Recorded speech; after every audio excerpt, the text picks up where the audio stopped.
Neeraj memorial की online classes में आपका स्वागत है। आज हम बीए सेकेंड ईयर ज्योग्राफी के पेपर के बारे में डिस्कशन करेंगे। बीए सेकेंड ईयर में दो पेपर्स हैं। पहला पेपर है मानव और आर्थिक भूगोल और दूसरा पेपर है राजस्थान का भूगोल। मानव और आर्थिक भूगोल फर्स्ट पेपर, जिसके सिलेबस के बारे में हम डिस्कशन करेंगे, जिसके अंदर 5 यूनिट्स के अंदर सिलेबस डिवाइडेड है। फर्स्ट ईयर के स्टूडेंटों के साथ सबसे बड़ी परेशानी ये रही है कि उन्होंने फर्स्ट ईयर की अभी तक एग्जाम्स नहीं दिए, तो उन्हें पेपर का पैटर्न नहीं पता है। इसलिए मैं सिलेबस के साथ साथ क्वेश्चंस के टाइप का भी डिस्कशन करूंगा। मानव और आर्थिक भूगोल जो पेपर है वो 2 भागों में बटा हुआ है, मानव और आर्थिक भूगोल। मानव भूगोल से संबंधित है इसकी 2 यूनिट्स तथा आर्थिक भूगोल से संबंधित है इसकी 3 यूनिट्स। मानव भूगोल की यूनिट्स अपेक्षाकृत कम आंकड़े युक्त होती है तथा आर्थिक भूगोल की यूनिट अपेक्षाकृत ज्यादा आंकड़ों से युक्त होती है। तो यूनिट नंबर फर्स्ट मानव भूगोल, यूनिट नंबर सेकंड भी मानव भूगोल की है, यूनिट नंबर 3, 4 और 5 ये तीनों यूनिट आर्थिक भूगोल से संबंधित है। यूनिट फर्स्ट के अंदर मानव भूगोल में सबसे पहला टॉपिक, जो किसी भी पेपर का सबसे स्टार्टिंग टॉपिक होता है, कि मानव भूगोल की प्रकृति एवं विषय वस्तु। मानव भूगोल की प्रकृति एवं विषय वस्तु, अर्थात इस टॉपिक में मानव भूगोल का इंट्रोडक्शनरी पार्ट पढ़ेंगे कि मानव भूगोल में परिभाषाएं क्या है, मानव भूगोल का अर्थ क्या है, उसका नेचर कैसा है और उसमें कौन कौन से विषय क्षेत्रों को संबंधित या सम्मिलित किया जाता है, हम क्या क्या पढ़ेंगे उसमें। इसके बाद मानव भूगोल को डिस्क्राइब करते हुए कुछ वैज्ञानिकों ने उसके सिद्धांत प्रस्तुत किए हैं, जो क्रियाशीलता का सिद्धांत, पार्थिविकता का सिद्धांत, इन नामों से जाने जाते हैं। और यह सिद्धांत फ्रेडरिक रेडजेल, अलेक्जेंडर वान हम्बोल्ट आदि महान भूगोलवेत्ताओं ने दिए हैं। तो एक टॉपिक है मानव भूगोल का 3 सिद्धांत, और यह टॉपिक बहुत महत्वपूर्ण है। इससे काफी बार क्वेश्चन बनता है, लगभग 7 नंबर का या कई बार 15 नंबर का भी। थर्ड टॉपिक है मानव भूगोलवेत्ताओं का योगदान। कई सारे मानव भूगोलवेत्ताओं का योगदान है। यूरोपीय कम्युनिटी के अंदर मानव भूगोल को बहुत ज्यादा महत्वपूर्णता दी गई है। इसीलिए मानव भूगोल के अंदर 3 प्रमुख वैज्ञानिकों का योगदान हम पढ़ते हैं। एक है विडाल डी ला ब्लाश, एक है जीन्स ब्रूस और एक है हंटिंगटन। क्वेश्चन कैसे बनेगा कि मानव भूगोल में विडाल डी ला ब्लाश के योगदान को स्पष्ट कीजिए, मानव भूगोल में ब्रूस के योगदान को स्पष्ट कीजिए, या मानव भूगोल में हंटिंगटन के योगदान को स्पष्ट कीजिए। ये 3 टॉपिक लगभग एक दूसरे से रिलेटेड हैं। एक टॉपिक इससे थोड़ा सा अलग है, जो है विश्व जनसंख्या, मतलब विश्व की सभी महाद्वीपों की जनसंख्या के बारे में पढ़ा जाना है, जिसमें जनसंख्या वृद्धि एक टॉपिक, जनसंख्या वितरण एवं जनसंख्या की समस्या। पिछले वर्ष एक क्वेश्चन आया था, विश्व में विकासशील देशों की जनसंख्या समस्याओं को स्पष्ट कीजिए। अर्थात जनसंख्या को 2 भागों में बांट दिया इन्होंने, एक है विकसित और एक है विकासशील। तो विकसित देशों की समस्याएं और विकासशील देशों की समस्या एक दूसरे से डिफरेंस या विभिन्न होंगी। विकसित देशों में जनसंख्या अपेक्षाकृत कम होती जा रही है, जैसे स्वीडन, और विकासशील देशों में जनसंख्या बहुत अधिक होती जा रही है, जैसे भारत। तो यहाँ जनसंख्या कम होने से समस्याएं पैदा हो रही है, यहाँ जनसंख्या ज्यादा होने से समस्याएं उत्पन्न हो रही है। तो ये टॉपिक आता है, ये मानव भूगोल का प्रथम हिस्सा है। इसके बाद यूनिट नंबर 2, ये मानव भूगोल का अप्लाइड हिस्सा है। इसमें सबसे मेन प्रमुख तौर पर हम पढ़ेंगे मानव की प्रजातियां। मानव की प्रजातियां, जिसको इंग्लिश में बोलते हैं रेसेज, रेस। इंग्लिश के वर्ड से ही स्पष्ट होता है, वह मानव या वह जीव जो अन्य जीवों से रेस में आगे हो गए, वो प्रजातियां के नाम से या मानव के नाम से विकसित हुए मानव प्रजातियां। तो मानव प्रजातियों का प्रकार एवं वितरण एक टॉपिक इसमें नहीं दिया गया। मानव प्रजाति को डिसाइड करने के लिए, मानव प्रजातियों में वर्गीकरण करने के लिए कुछ अलग अलग वैज्ञानिकों ने अपने वर्गीकरण दिए, जिसके आधार पर 4 प्रकार की मानव प्रजातियां बताई गई हैं। एक है नीग्रो, एक है नीग्रोइड, एक है कॉकेशाइड और एक है मंगोलॉइड्स, एक है ऑस्ट्रेलॉइड्स। इन सब मानव प्रजातियों के ये प्रकार हैं, इनका वितरण पढ़ना और इनके बारे में पढ़ना है। इसी से टॉपिक से रिलेटेड ये वाला टॉपिक है, जिसमें कुछ मानव प्रजातियों के बारे में हमें पढ़ना है, जैसे एस्किमो, पिग्मी, बुशमैन। ये वैश्विक स्तर पर, गौड़ एवं नागा ये भारतीय स्तर पर। तो हमें मानव प्रजाति के टॉपिक के जस्ट बाद कुछ महत्वपूर्ण जनजातियों के बारे में पढ़ना है। इस टॉपिक से भी एक क्वेश्चन बनेगा ही बनेगा, किसी भी एक मानव प्रजाति के बारे में दिया जाएगा, चाहे वो विश्व की हो चाहे वो भारतीय स्तर की हो। जैसे कि एस्किमो प्रजाति की सामाजिक, आर्थिक एवं पर्यावरण समायोजन, पिग्मी जनजाति का सामाजिक व आर्थिक गतिविधियां एवं पर्यावरण समायोजन, या बुशमैन का या गौंड का एवं नागा का, कोई ना कोई क्वेश्चन बनेगा। तो हमारे पास 2 क्वेश्चन फिक्स हैं, एक बनेगा इस टॉपिक से और एक बनेगा इस टॉपिक से, 7 नंबर का या 15 नंबर का। ठीक है, ये दोनों टॉपिक्स ये इससे रिलेटेड है, जिसको बोलते हैं मानव भूगोल। अब क्वेश्चंस की बात करते हैं, क्वेश्चन कैसे कैसे आएंगे।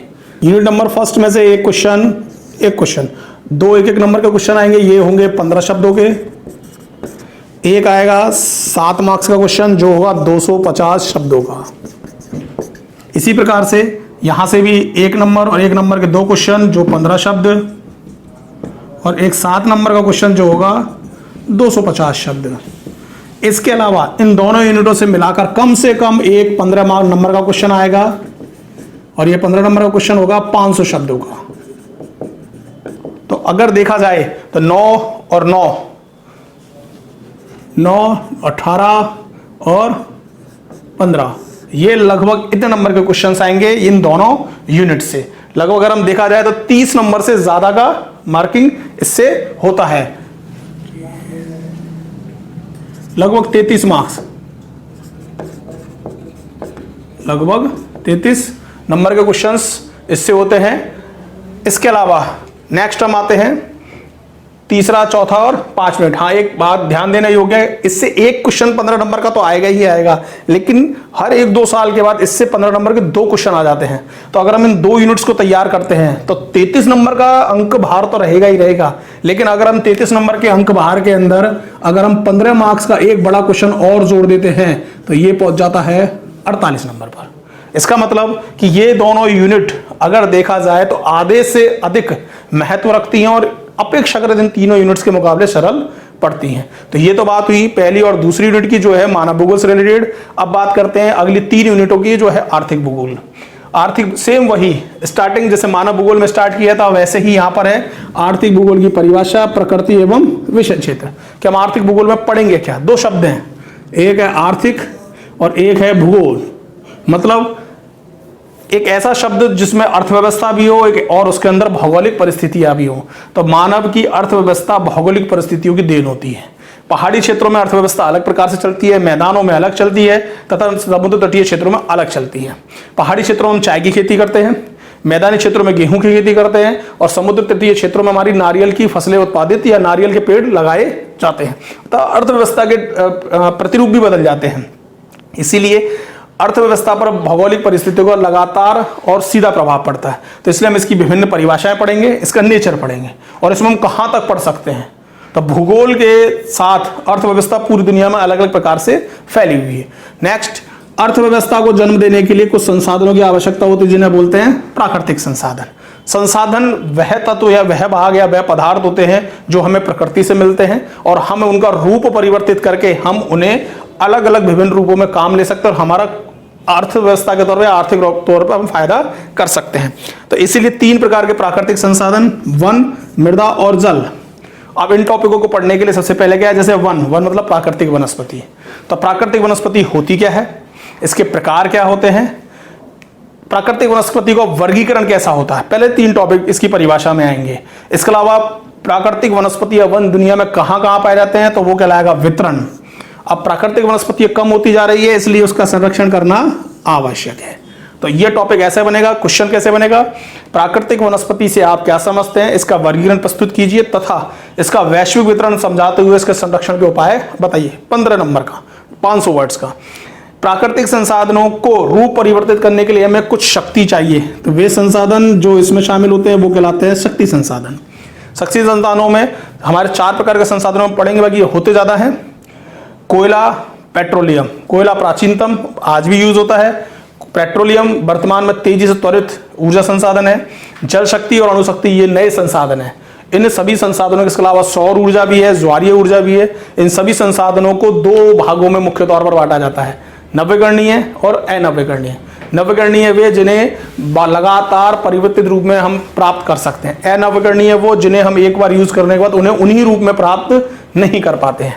तो इन सब संसाधनों का यूज, तो ये अर्थव्यवस्था की परिभाषा से रिलेटेड है, आर्थिक भूगोल से रिलेटेड है और इसके अलावा संसाधनों के वर्गीकरण से रिलेटेड है। अब इन संसाधनों का यूज करके या उपयोग करके या रूप परिवर्तन करके हम कुछ और चीजों का निर्माण करते हैं, जिनसे हमारा एक कृषि वाला हिस्सा उत्पाद बनता है और एक खनिज या उद्योग वाला बनता है।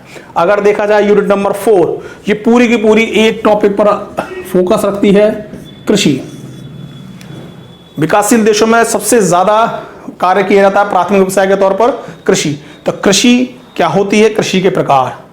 दुनिया के अलग अलग हिस्सों में कृषि को अलग अलग नामों से जाना जाता है, जैसे दिप्पा कृषि है, पेंडा कृषि है, ठीक है, स्थानांतरित कृषि है।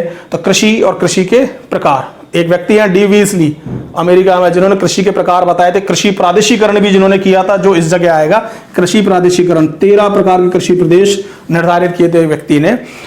फसल, इसके अलावा इस टॉपिक के अंदर कृषि में कुछ फसलें होती हैं जिन्हें 3 भागों में बांटते हैं। एक होता है खाद्यान्न, एक होता है व्यापारिक और एक होता है पेय। खाद्यान्न वे फसलें जो किसी रूप में खाद्यान्न में उपयोग आती है। गेहूं और चावल, दुनिया के हिस्सों में चावल प्रमुखता से खाया जाता है, जैसे चीन। भारत में भी गेहूं और चावल में हिस्सों में दो डिफरेंस है। पूर्वी और दक्षिण पूर्वी हिस्से में खाया जाता है चावल, पश्चिमी और दक्षिण पश्चिमी या उत्तर पश्चिमी हिस्सों में खाया जाता है मुख्य तौर पर गेहूं, और थोड़ा सा हम राजस्थान की तरफ आते हैं तो उसके साथ साथ एक और यूज होने लग जाता है, इसके साथ बाजरा। तो प्रमुख तौर पर एक खाद्यान्न फसलें। कुछ फसलें ऐसी है जिन्हें हम डायरेक्ट उपयोग में नहीं ले सकते, इनका रूप परिवर्तन उपयोग में ले सकते हैं। जैसे गन्ना डायरेक्ट खाया जाता है, डायरेक्ट इसका रस भी पिया जाता है, लेकिन इसके रस से चीनी और गुड़ 2 चीजें बनाई जाती हैं। कपास हम नहीं उगाते, हमें पहनने, हमारे लिए पहनने वाले कपड़े जो बनते हैं वो धागे से बनते हैं, और धागा बनता है मुख्य तौर पर कपास से। इसके अलावा रबर, हमारी जिंदगी की कई सारी चीजों में रबर का उपयोग किया जाता है। नेक्स्ट, पेय फसलें। सबसे ज्यादा मुद्रादायनी फसलें हैं चाय और कहवा। कहवा का मतलब कॉफी। मुख्य तौर पर पहाड़ी क्षेत्रों में उत्पादित की जाती है चाय और कहवा। कहवे में थोड़ा डिफरेंस होता है, इसके लिए थोड़ा तापमान अधिक चाहिए होता है, इसलिए यह मुख्य तौर पर भूमध्यरेखीय क्षेत्रों में ज्यादा उत्पादित की जाती है, जहां तापमान के साथ साथ बारिश भी ज्यादा होती है। नेक्स्ट, कृषि प्रदेश या कृषि प्रादेशिकरण। एक जैसी कृषि के क्षेत्रों को कृषि प्रदेश की संज्ञा दी जाती है, और इसमें एक प्रमुख तौर पर डी वीजली के नाम से जाना जाता है, डी वीसलसी के नाम से भी, डी वीट लटीसी के नाम से भी है कृषि प्रदेश। कृषि के साथ साथ मुख्य तौर पर किया जाता है पशुपालन। पशुपालन भारत जैसे देशों में कृषि के साथ ही किया जाता है, इसलिए इसके बारे में हमें पढ़ना है। कुछ देश पशुपालन बहुत आगे हैं। नेक्स्ट, यूनिट नंबर 5, ये मुख्य तौर पर निर्भर करती है खनिज और उद्योग पर। तो खनिजों का वितरण, खनिज कौन कौन से? लौह अयस्क, तांबा, मैग्नीज और अभ्रक। खनिज बहुत सारे हैं, हमें पढ़ने 4 ही हैं। लौह अयस्क एक प्रमुख खनिज, वर्तमान का मूलभूत खनिज कहलाता है। तांबा एक मूलभूत खनिज है। मैग्नीज और अभ्रक ये कई प्रकार की धातुओं मिक्स करके या यूज करके इनसे नई धातुएं बनाई जाती हैं। उद्योगों की अवस्थिति, इनके ऊपर आधारित कुछ उद्योग होते हैं, जैसे लौह अयस्क पर आधारित है लौह इस्पात उद्योग। सूती वस्त्र है कपास पर। लुगदी एवं कागज है प्राकृतिक वनस्पतियों पर तथा अन्य मटेरियल्स पर और रासायनिक उद्योग पर भी। तो लुगदी एवं कागज एवं जहाज निर्माण उद्योग। हर साल एक क्वेश्चन किसी न किसी एक उद्योग से आएगा, या तो लौह इस्पात उद्योग या सूती वस्त्र या लुगदी एवं कागज या जहाज निर्माण। तो एक क्वेश्चन यहां से बनेगा ही बनेगा, ठीक है। नेक्स्ट, एक जैसे प्रदेश या एक जैसे उद्योगों की श्रेणी जहां विकसित होती है उसे औद्योगिक प्रदेश कहते हैं। यह भी एक महत्वपूर्ण क्वेश्चन है, और एक क्वेश्चन यहां से ही बनेगा। एक कृषि प्रादेशिकरण से भी क्वेश्चन बनता है। तो कुछ टॉपिक हैं, लगभग 2 यहां, एक 3 यहां, एक चौथा और एक 5वां। लगभग एक नया क्वेश्चन आएगा, चाहे वो 7 नंबर का है चाहे वो 15 नंबर का है। तो अगर देखा जाए 5 टॉपिक हमारे पास ऐसे हैं जिनसे अगर 7 नंबर का क्वेश्चन आता तो 35 नंबर होते हैं, और अगर ज्यादा का आता तो 50 नंबर तक भी पहुंच सकता है। लास्ट टॉपिक, व्यापारिक मार्ग। दुनिया में 2 सबसे महत्वपूर्ण व्यापारिक मार्ग, सुएज नहर और पनामा नहर। इसके अलावा अटलांटिक महासागर का उत्तरी भाग जो यूरोप और अमेरिका के बीच में व्यापार को जन्म देता है। तो ऐसे कुछ व्यापारिक मार्गों के बारे में हमें पढ़ना है। तो इस तरीके से ये पूरी यूनिट 5 भागों में बटी हुई है, पूरा बुक 5 भागों में बटी हुई है। और इसमें महत्वपूर्ण तौर पर अगर हम देखें तो एक ये उद्योगों की अवस्थिति वाला टॉपिक, औद्योगिक प्रदेश, कृषि प्रदेश, महत्वपूर्ण जनजातियां और मानव भूगोल के 3 सिद्धांत। ये कुछ 5 टॉपिक्स हैं, 3, 4, 5 और एक 6 टॉपिक्स हैं जिनमें से क्वेश्चंस बनेंगे। ठीक है, आगे हम इनके इन टॉपिकों से रिलेटेड पेपर्स पर एक बार डिस्कशन करेंगे जिससे पता चलेगा क्वेश्चंस कैसे बनते हैं। धन्यवाद।